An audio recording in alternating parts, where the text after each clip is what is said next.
ان کے بعد میں دعوت دیتی ہوں پٹھان صالح احمد کو کہ وہ آئے اور اپنے خیالات کا اظہار کریں. پٹھان صالح احمد. محترم مہمان خصوصی، محترم اساتذہ اکرام اور میرے ہم جماعت ساتھیوں، السلام علیکم ورحمۃ اللہ وبرکاتہ. اب کہ ہم بچھڑے تو شاید کبھی خوابوں میں ملے، اب کہ ہم بچھڑے تو شاید کبھی خوابوں میں ملے، جس طرح سنتے ہوئے پھر کتابوں میں ملے. سب سے پہلے تو میں اس اسکول کی مینجمنٹ اور ٹیچر اسٹاف کا تہہ دل سے شکریہ ادا کرتی ہوں کہ انہوں نے اس الوداعی تقریب کو منعقد کیا. اب میں میرے ہم جماعت ساتھیوں دہم جماعت کے لیے ایک شعر کہنا چاہوں گی.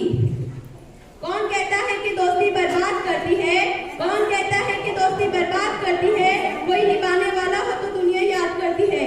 جناب صدر، اب میں اپنے اساتذہ سے مخاطب ہوتی ہوں کہ جنہوں نے ہمیں بہت محنت و مشقت کے ساتھ تعلیم دی اور ہماری کردار سازی کی.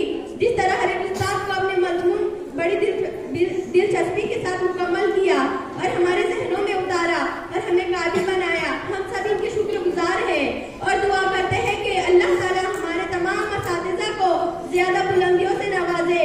اور اس ادارے کے لیے بھی دعا کرتے ہیں کہ اللہ تعالیٰ اس ادارے کو دین دگنی رات چوگنی ترقی عطا کرے. آمین. جناب صدر، آج جو ڈر ہے وہ یہ ہے کہ ہمارے تمام سہیلیاں مجھ سے الگ ہو جائیں گے، سب مجھ سے اجنبی ہو جائیں گے، میرے تمام سہیلیاں دنیا کی بھیڑ میں گم ہو جائیں گے. لیکن اس بات کی خوشی بھی ہے کہ وہ اگلے درجے پر ہوں گے. آخر میں تمام اساتذہ کے لیے ایک شعر کہنا چاہوں گی. گمانی کے اندروں میں تھی مجھے ایک پہچان بنا دیا، گمانی کے اندروں میں تھی مجھے ایک پہچان بنا دیا، دنیا کے غم سے انہوں نے مجھے انجان بنا دیا. ان کی یہی مہربانی ہوئی مجھ پر، ان کی یہی مہربانی ہوئی مجھ پر کہ استاد نے مجھے ایک اچھا انسان